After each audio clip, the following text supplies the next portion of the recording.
Imagine for a moment that the entire universe is a vast library. Every planet, every star, every human thought written like words on the same eternal page.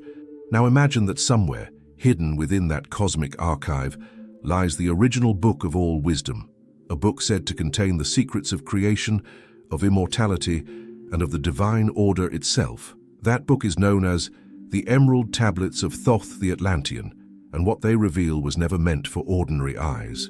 For thousands of years, these teachings have been whispered among secret orders, guarded by priests and alchemists, and encoded in symbols that only the awakened could read. But what if the true reason they were hidden is because they describe the mechanics of divine consciousness, the very force that gives life to reality itself?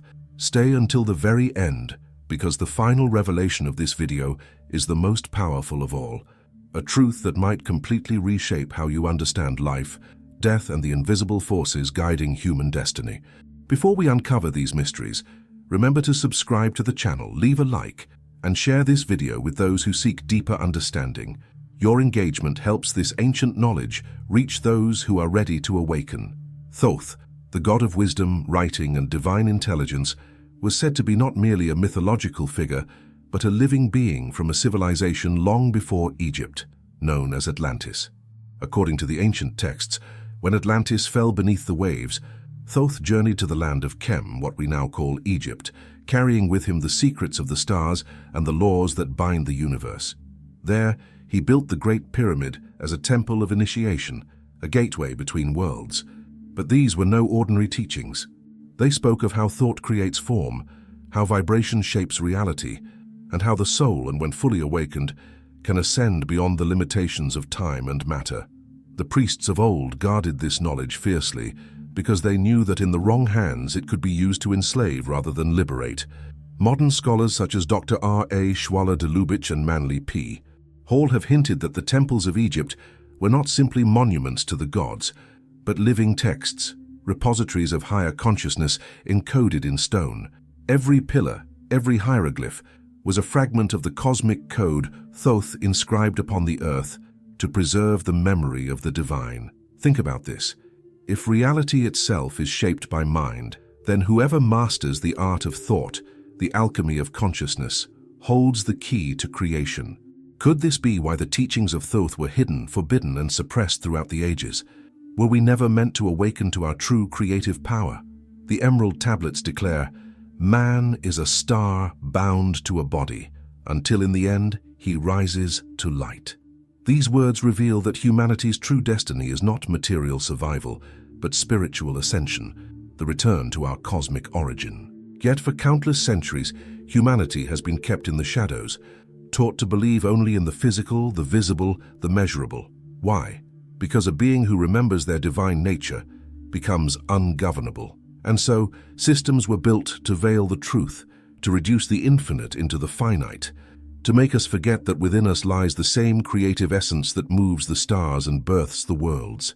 Thoth's forbidden teachings speak of the great law of one, the realization that all consciousness is interconnected, that there is no true separation between the observer and the observed. This law, echoed later in Hermetic philosophy, quantum theory, and mystical traditions across the world, suggests that reality bends to the vibration of the mind that perceives it. Pythagoras, Plato, and later alchemists like Paracelsus all drew from this hidden stream of wisdom, yet each wrapped it in allegory and symbol, ensuring that only the worthy could uncover its true meaning. But the core message remained: know thyself, and thou shalt know the universe and the gods. And so we begin our journey into the hidden realms of Thoth's wisdom, into the laws that govern manifestation, time, and the soul's eternal journey. As we move forward, we will uncover how these teachings were fragmented, hidden in plain sight, and how even today they continue to influence the secret philosophies that shape human civilization. But the final and most forbidden truth, the one that connects the mind of man directly to the mind of God, awaits us at the end. Imagine for a moment that time is not a straight line, but a spiral. Every age that passes is but a turn of that spiral, returning to the same point on a higher octave. Thoth taught that existence itself moves in cycles, creation, dissolution, and rebirth, mirroring the rhythm of the cosmos. He called this the law of eternal becoming, the endless dance of light and darkness, where consciousness evolves through infinite forms until it remembers its source. The ancients understood that life was not random. It was mathematics expressed through spirit. Every vibration, every geometric pattern, every heartbeat of a human being resonated with a universal design. Thoth revealed that through understanding this divine geometry, the initiate could perceive the structure of creation, what the Hermeticists would later call the music of the spheres. According to esoteric lore, Thoth did not simply write on papyrus or stone. His words were living codes, frequencies of power that interacted with the soul of the listener. This is why true initiation was always performed through sound, vibration, and sacred utterance. The word was not just speech, it was the creative spark that sustains the universe. Modern science now echoes this ancient truth. Physicists like Max Planck and Nikola Tesla both hinted that matter itself is only vibration at a specific frequency. Tesla said, "If you want to find the secrets of the universe, think in terms of energy, frequency, and vibration." Could it be that Tesla was rediscovering what Thoth already knew thousands of years before, that the universe is a living consciousness expressing itself through frequency? The deeper one goes into Thoth's mysteries, the clearer it becomes. Reality is not external, it is reflective. What we see out there is the mirror of our inner vibration. Change the frequency of your thoughts, and the outer world rearranges itself accordingly. This is what the ancients meant when they said, "As within, so without." Yet such power was not given lightly. In the temples of ancient Egypt, initiates were tested for years before they were allowed to glimpse the sacred scrolls. They had to master silence, discipline, and the purification of the heart. For the heart, according to Thoth, was the true measure of enlightenment. Knowledge without purity leads to corruption, but wisdom united with love becomes divine creation. Have you ever wondered why the heart was so central in Egyptian symbolism? In the Book of the Dead, it is the heart that is weighed against the feather of Ma'at, the symbol of truth. Thoth himself stood as the divine scribe during this judgment, recording the fate of the soul. This was not mere mythology. It was an esoteric allegory of cosmic balance. The feather represented the frequency of truth, and the heart represented the soul's resonance. Only the soul that vibrated in harmony with divine law could ascend to higher realms. Hidden in these teachings lies one of the greatest secrets of all, that truth is not an idea, but a vibration. To live in truth is to align oneself with the frequency of the divine. Falsehood lowers vibration, creating separation and suffering. This is why Thoth warned that knowledge used without understanding would lead to destruction. The fall of Atlantis, he said, came not through ignorance but through misuse of sacred power. Ancient records tell that before Atlantis sank, Thoth sealed the higher wisdom within the pyramids, beneath temples, and within tablets of emerald, guarded by a vibration only a pure heart could unlock. He vowed to return when man has risen from his animal state to become light once more. Consider this. What if humanity today is standing at that very threshold? Our technology expands, our knowledge multiplies, yet our wisdom lags behind. Could we be approaching the same precipice that Atlantis once faced, a civilization of great power but little harmony? This is the warning hidden within the forbidden teachings. Awakening is not merely an expansion of mind, but a purification of spirit. The Emerald Tablets speak of the path of light, a journey through self-mastery, where one learns to balance the forces of polarity, masculine and feminine, light and shadow, order and chaos. Only by harmonizing these dualities can the initiate enter what Thoth called the Halls of Amenti, the eternal realm of the Masters, Manly P. Hall once wrote that Thoth's teachings are the key to understanding every mystery school that followed, from the Eleusinian mysteries of Greece to the Hermetic orders of the Renaissance. He said, "The ancient wisdom religion is not dead, it is merely veiled in allegory." And indeed, the symbols of Thotham, the caduceus, the ibis, the winged sun, still appear in medicine, science, and art, quietly reminding us of truths long forgotten. But what were the Halls of Amenti truly? Were they symbolic or were they real? Hidden deep beneath the sands where Thoth still resides in luminous form, guiding humanity from beyond time. In the next part, we will journey into that mystery, into the dimension between life and death, where the Masters of Light preserve the records of all souls. What you are about to discover may challenge everything you thought you knew about human history, the afterlife, and the origin of divine consciousness itself. There are ancient whispers that beneath the sands of Egypt, deep below the Great Pyramid, lies a hidden chamber, a gateway not merely to the past but to other dimensions of existence. This is the legendary Hall of Amenti, the realm described by Thoth as the place where the Masters of Light dwell beyond death, preserving the records of all souls. According to the Emerald Tablets, Thoth did not die as mortal men do. Instead, he passed into the Halls of Amenti, where he lives in the body of light until the end of all time. This statement, once dismissed as myth, conceals one of the most profound secrets of ancient wisdom, that death is not the end, but a transformation of frequency. The soul, freed from its dense material shell, ascends into higher planes of vibration, where time flows differently and consciousness expands beyond comprehension.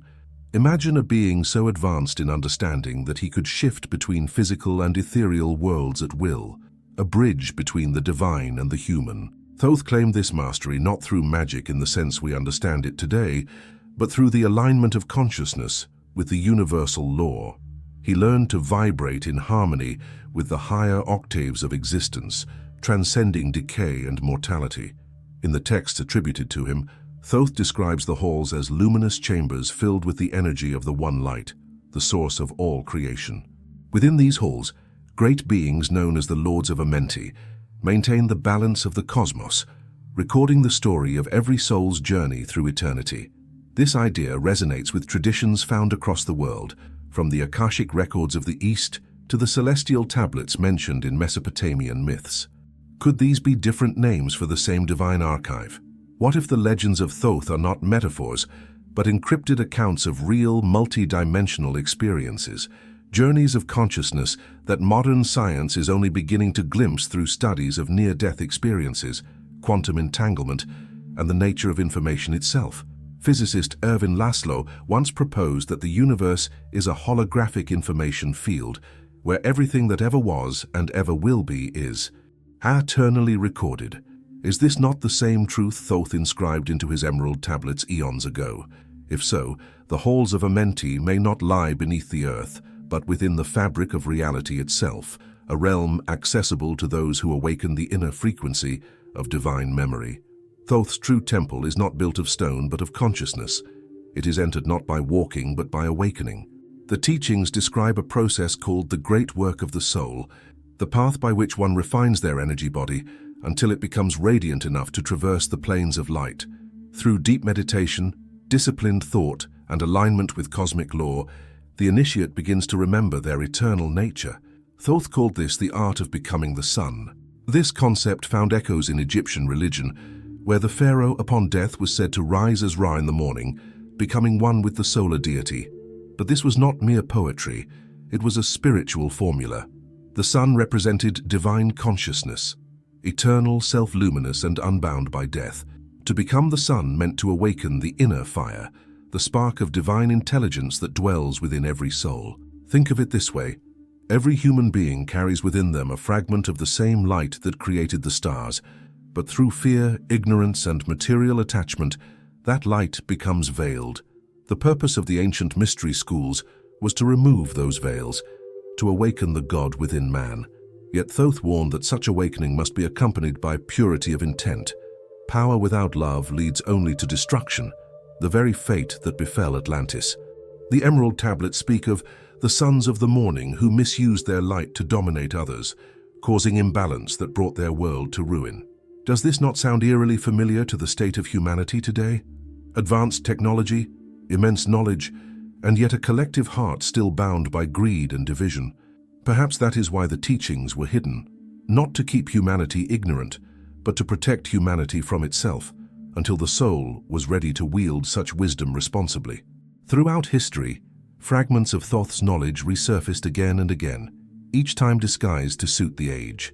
The Hermetic philosophers of Alexandria translated his wisdom into the Corpus Hermeticum. Alchemists during the Middle Ages reinterpreted it as the process of transmuting lead into gold, though the true transformation was always spiritual, not material. Even the Renaissance mystics like Giordano Bruno spoke of an infinite living universe where every soul was a spark of the divine fire. They all drew from the same hidden source, the current of Thoth's eternal wisdom. And those who listened closely, who meditated upon his words, began to perceive what few dare to imagine, that human beings are not fallen creatures seeking salvation, but divine beings in the process of remembering who they are. As you listen to this, ask yourself, what if all the struggles, the desires, the suffering, and the search for meaning are not punishments, but part of the alchemical fire that refines the soul? What if your consciousness is being sculpted, lifetime after lifetime, until you awaken as a being of pure light? In the next and final part, we will unveil the most guarded revelation of all, the secret of how Thoth taught initiates to transcend death entirely, to merge with the eternal light, and to consciously return at will. This knowledge was forbidden because it grants liberation from every form of control, political, spiritual, and even cosmic. The ultimate secret of Thoth, the key to immortality itself, awaits. There is a point beyond knowledge, a threshold where understanding becomes transformation. Thoth taught that true wisdom is not in words, but in vibration. When consciousness reaches a certain resonance, it no longer seeks the divine. It becomes the divine. This was the ultimate secret of the Emerald Tablets, the revelation that divinity is not something external to be worshipped, but a frequency of consciousness to be embodied. Thoth called this the Great Transmutation, the process through which a mortal being awakens the eternal spark within and ascends to the state of the living light. In this state, thought, energy, and form are one. The initiate no longer perceives reality as something happening to them, but as something happening through them. Every intention becomes creation, every vibration becomes manifestation. This is why the final tablet warns, man is only mortal when he is bound to the earth. When he has released himself from the vibration of matter, he becomes the light. To understand this, Thoth taught his disciples to master three sacred principles: silence, balance, and alignment. Silence meant not the absence of sound, but the quieting of the mind, the dissolution of the constant noise of thought that binds the soul to illusion. In silence, one could hear the vibration of the cosmos, the pulse of divine rhythm that underlies all creation. Balance meant mastery over polarity, understanding that light and shadow are not enemies but mirrors. The initiate learns to stand at the still point between opposites, where all dualities merge into unity. In that stillness, truth reveals itself effortlessly. Alignment meant attunement to the great law of one, the realization that everything in existence, from the smallest atom to the vastest galaxy, is part of one infinite intelligence, expressing itself through endless forms. To align with this truth was to awaken as a co-creator with the universe itself. Thoth taught that once these principles were lived, not merely understood, the initiate could raise the frequency of their being until the physical body began to transform. The ancients called this the light body, or the Merkaba, a vehicle of divine energy that allows consciousness to travel between worlds. When activated, it becomes the bridge between dimensions, the chariot of ascension. Modern mystics and even some quantum theorists echo this idea in their own language. They speak of light as both wave and particle, of consciousness as the field that shapes matter. Some suggest that the human body is capable of vibrating at higher frequencies where matter becomes light. Perhaps what we call resurrection or ascension is not supernatural at all, but the ultimate evolution of consciousness, a natural law long forgotten. In the Emerald Tablets, Thoth claims he achieved this state, transcending the cycle of birth and death. He did not escape the world, but learned to move through it with full awareness, appearing when needed, guiding those who seek the path, and withdrawing into the inner planes when his work is done. He became a Lord of Light, part of the eternal brotherhood of awakened beings who guard the spiritual evolution of humankind. And here lies the forbidden truth. The same potential exists within every human soul. The difference between Thoth and us is not one of nature, but of remembrance. He remembered his origin, we have forgotten ours. The teachings declare that man was never cast out of paradise, he merely fell asleep to it. Awakening, therefore, is not about gaining something new, but remembering what has always been. The divine spark within has never been extinguished, it only waits for recognition. Thoth's final message, carved into the invisible ether, calls to every seeker across time. Awaken, O man, thou art not of the earth, but of the light. Walk in the path of wisdom and become eternal. Think deeply about those words. What if your consciousness has no true beginning or end? What if it is part of the same infinite awareness that moves through every form, every star, every life? What if in truth you are not a fragment of the universe, but the universe experiencing itself through you? This is the realization that shatters illusion. It frees the soul from fear, from death, from limitation. And it is precisely this realization that has been hidden, forbidden, and veiled by the ages, because a being who knows they are divine cannot be enslaved. The institutions of the past feared this truth. Empires and priesthoods sought to control it, knowing that true spiritual liberation dissolves all authority. And yet, despite every attempt to bury it, the wisdom of Thoth endures. It survives in symbols, in myths, in the quiet voice that whispers within every seeker's heart. Remember, as our modern world stands at the edge of chaos and awakening, the words of Thoth echo with renewed power. Light is life, and darkness is death. Man must rise from his darkness into light, for only in light will he find his true self. Perhaps this is why you found this message today, not by chance but by resonance. The frequency of remembrance has reached you. You are part of the same awakening that has been prophesied for ages, the return of the light, the reactivation of the wisdom once forbidden. So the choice is yours. Will you continue to sleep within the illusion of separation, or will you awaken to the truth of your divine nature? The path of Thoth is not for the timid. It is for those who dare to see beyond the veil, who seek not belief, but direct knowing. And as you walk this path, remember, the greatest mystery was never hidden from humanity, but within it. The temple of Thoth is not buried under stone. It is within your consciousness. The emerald tablets are not written in emerald, but in the luminous energy of your own soul. The forbidden teachings were never truly forbidden. They were simply waiting for those who are ready to see. And now perhaps that time has come. Thanks for looking.